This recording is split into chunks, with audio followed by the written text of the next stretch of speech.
अरावली की गोद में बसा एक रमणीय शहर है अलवर। पर्यटकों के लिए सदैव आकर्षण का केंद्र रहे अलवर को राजस्थान का सिंह द्वार भी कहा जाता है, तो पूर्वी राजस्थान का कश्मीर भी कहा जाता है। दिल्ली से ठीक 100 किलोमीटर की दूरी पर स्थित अलवर शहर ही नहीं, पूरा अलवर जिला प्राकृतिक सुषमा के कारण अपना अलग अस्तित्व बनाए हुए है। पर्वत श्रृंखला और वनों से घिरा होने के कारण दर्शनीय और रमणीय शहर है अलवर। जिले में कई स्थान ऐसे हैं जो अलवर की इसी सौंदर्य गाथा को और मनमोहक बनाते हैं। मुगल काल के आखिरी दौर में राव राजा प्रताप सिंह ने स्थापना की थी अलवर राज्य की। 1770 में स्थापित अलवर राज्य भारत की आजादी के बाद पहले मत्स्य संघ की राजधानी बना, फिर वृहद राजस्थान यानी आधुनिक राजस्थान का अभिन्न अंग बन गया अलवर। 18 मार्च 1948 को भरतपुर, करौली और धौलपुर के साथ अलवर मत्स्य संघ की राजधानी बना, तो भी इस इलाके की अपनी खास अहमियत थी।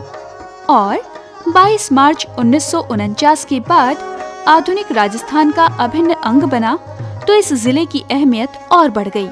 अहमियत इसलिए है क्योंकि अलवर राष्ट्रीय राजधानी क्षेत्र में शामिल है। अहमियत इसलिए भी है क्योंकि राज्य के पहली पंक्ति वाले औद्योगिक जिलों में एक प्रमुख जिला है अलवर।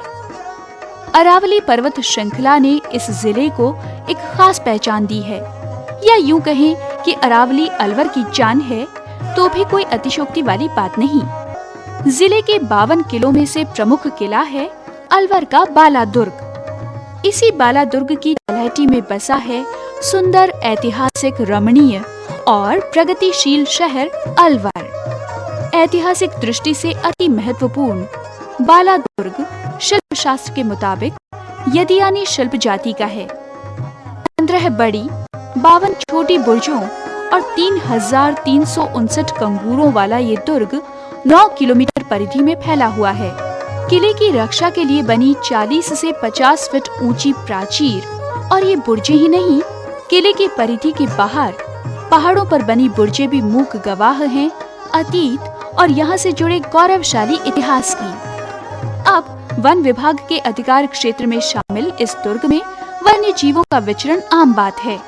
सदियों के कई राज अपने दिल में छिपाए खड़े बाला दुर्ग से अलवर पर निगाह डालने पर स्पष्ट हो जाता है कि अलवर को पूर्वी राजस्थान का कश्मीर कहा जाना गलत नहीं।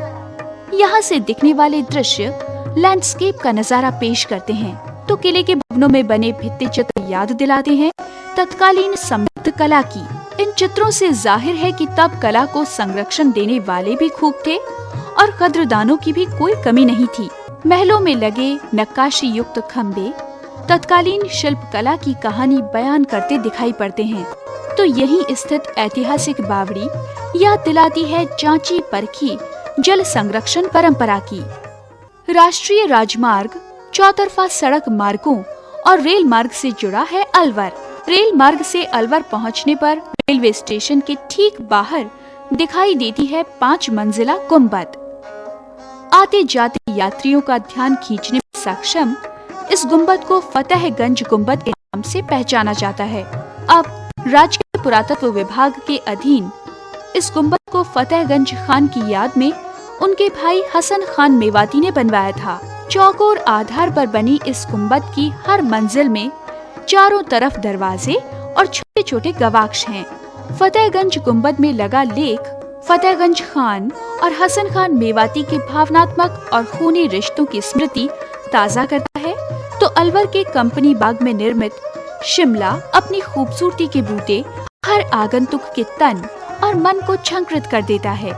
सन 1885 में तत्कालीन महाराजा मंगल सिंह द्वारा बनवाया गया ये शिमला देशी विदेशी पर्यटकों को तो आकर्षित करता ही है, अपनी अनूठी विशेषताओं के कारण पूरे भारत में अलग स्थान रखता है।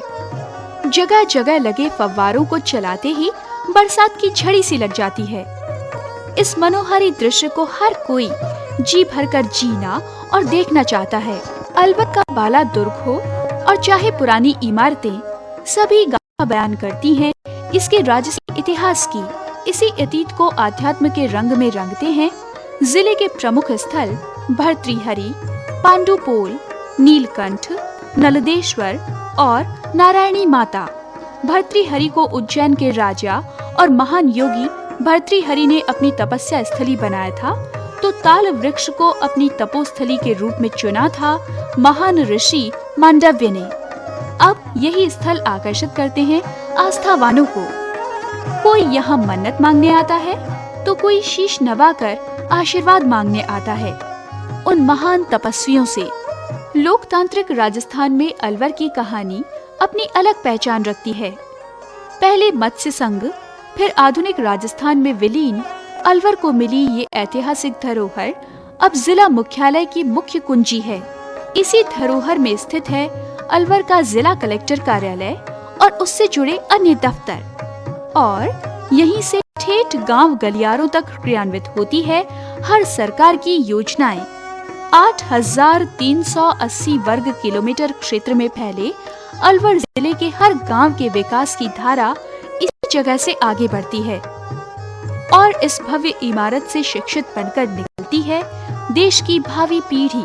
शयन मुद्रा में रखी ये शेर की मूर्तियां और आसमान को छूती कलात्मक इमारत अलवर जिले के हर उस छात्र के लिए जानी पहचानी है जिन्होंने अपनी पढ़ाई अलवर के इसी राजऋषि कॉलेज में की है। और ये दृश्य शायद उन छात्राओं की स्मृति से भी अछूते नहीं जिन्होंने शहर के गौरी देवी राजकीय महिला कॉलेज में कभी न कभी पढ़ाई की है। दरअसल विरासत में लोकतांत्रिक राजस्थान को मिली इन इमारतों का उपयोग अब राजसी ठाट-बाट के लिए नहीं, देश की नई पीढ़ी को पढ़ाने और काबिल बनाने में हो रहा है। ऐतिहासिक अतीत और नैसर्गिक सौंदर्य वाले अलवर में पर्यटन विकास की अकूत संभावनाएं हैं। ऐसे में औद्योगिक नक्शे पर पहले से ही छाए अलवर में पर्यटकों की आवक बढ़ सके तो विकास की गति और तेज हो सकती है। अरावली की गोद में पली बढ़ी अलवर की संस्कृति अपने आप में अलग है।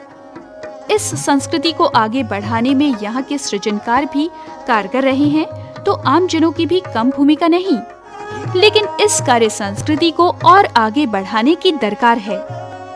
जब तक ये कार्य संस्कृति में नहीं होती, अतीत से मिली संस्कृति का सलीके से संरक्षण संभव नहीं।